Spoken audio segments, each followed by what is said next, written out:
Hola, que Dios te bendiga. Mi nombre es Winston Williams, pastor de la Iglesia Bíblica Vida Real en Pembroke Pines, Florida.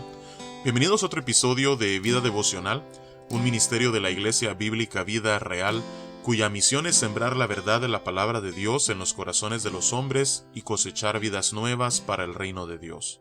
Para más información puedes visitar nuestra página web www.ibvidareal.org o seguirnos en redes sociales en @ibvidareal. Estamos a tan solo 4 días de la celebración de la Navidad. Yo no sé tú, pero yo ya estoy preparándome para celebrar este momento especial junto a mi familia y así recordar el nacimiento de Cristo Jesús y poder adorarle a Él. Así es que mientras continuamos preparando nuestro corazón para ese día especial, hoy estaremos meditando en una porción del Evangelio de Lucas en el capítulo 24, el último capítulo del Evangelio.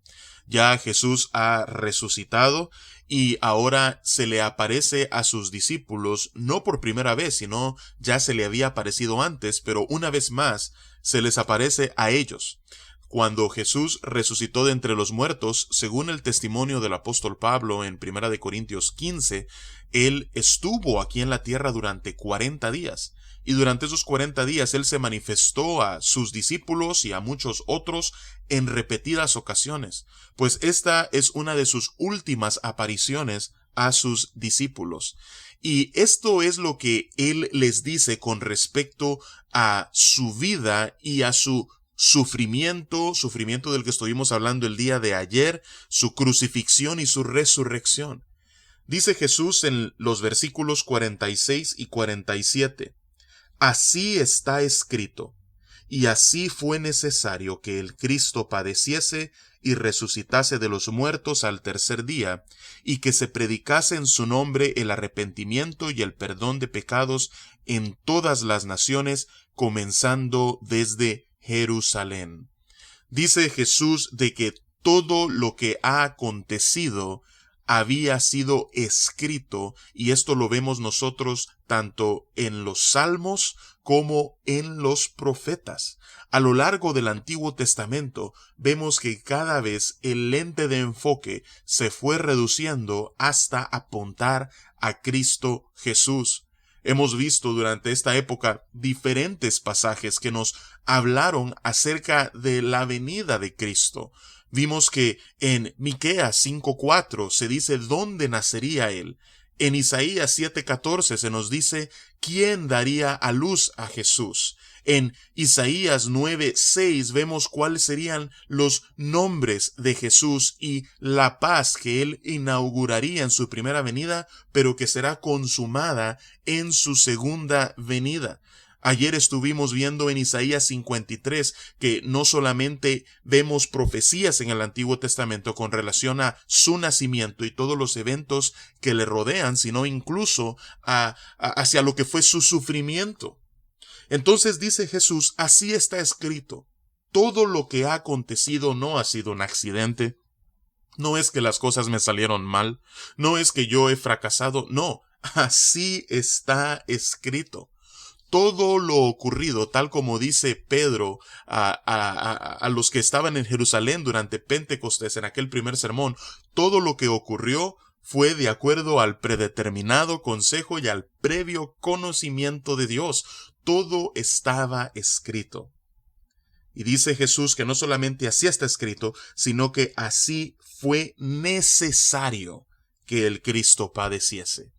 Para que nosotros pudiésemos ser salvos, el sacrificio de Cristo era algo necesario. La única manera en que nosotros podamos estar a cuentas con Dios es que la culpa de nuestro pecado que nos separa de Dios sea borrada. Esa es la única manera de estar a cuentas con Él. Pero lo cierto es que cada uno de nosotros, por cuanto somos pecadores, estamos bajo condenación, hemos sido declarados culpables. De manera que la única manera en la que nosotros podamos quedar libres de culpa es que otro tome nuestro pecado y pague por nuestra culpa. Pero ese otro tiene que ser completamente perfecto para que a cambio de nuestro pecado nosotros podamos recibir su rectitud, su justicia y así ser declarados justos y rectos ante un Dios santo, santo, santo. Solo así podemos ser reconciliados con Él. Solo así podemos volver a una relación de paz para con Dios.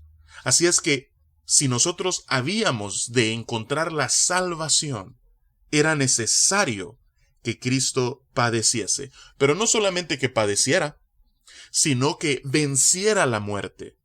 ¿Y cómo Jesús venció la muerte?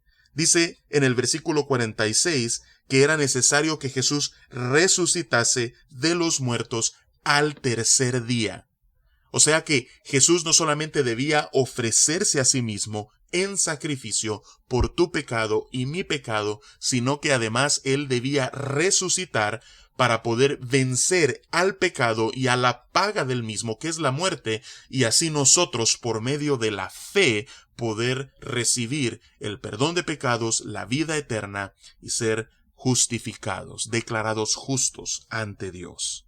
Y dice el versículo 47 que no solamente fue necesario que Jesús padeciese y resucitase, sino que se predicase en su nombre el arrepentimiento y el perdón de pecados en todas las naciones, comenzando desde Jerusalén.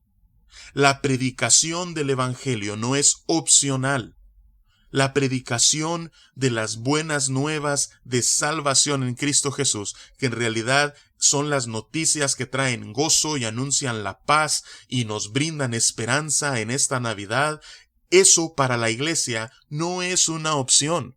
Eso es algo que debemos hacer. Es necesario que se predique en su nombre el arrepentimiento y el perdón de pecados en todas las naciones, comenzando desde Jerusalén. Ahora, estas palabras inicialmente Jesús las habló a sus discípulos estando en Jerusalén. Pero hoy, 2000 años después, tu Jerusalén es el lugar donde Dios te ha ubicado.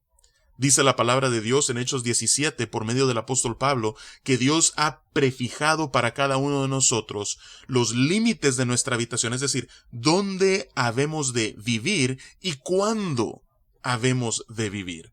Así es que el hecho de que tú te encuentres en el lugar en el que estás, que habites la casa que habitas, que vivas en la ciudad en la que vives, en el país donde estás, en este tiempo, sí, en el 2020, eso no es un accidente. Dios así lo ha dispuesto. Esa es tu Jerusalén.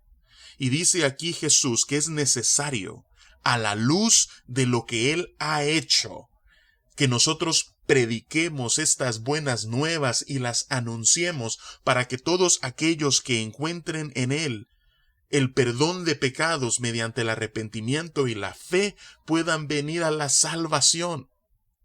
Así es que esto es sumamente imperativo para la iglesia. ¿Por qué? Porque el versículo 48 nos dice, y vosotros sois testigos de estas cosas. Aquellos 11 que estaban con Jesús eran testigos oculares, pero nosotros hoy somos testigos experimentales. Si tú eres salvo en este día, tú eres un testimonio vivo del poder transformador y regenerador del Evangelio cuando el Espíritu Santo toca tu corazón por medio de la predicación de las buenas nuevas y te da vida nueva en Cristo Jesús. Tú eres un testimonio vivo. Así es que, como portador de ese testimonio, eso te hace a ti un testigo. Y lo que tú debes hacer es testificar de Cristo Jesús, de aquel que nació en Belén de Judá, para poder reconciliarte con el Padre. Todo esto estaba escrito, todo esto es necesario, y qué gran privilegio el que Dios nos da de poder participar en este plan maravilloso de redención. Así es que en este día tú puedas apartar un tiempo y darle gloria y honra a Dios por permitirte ser una parte minúscula en ese gran plan de redención. Que Dios te bendiga y con su favor nos encontraremos mañana.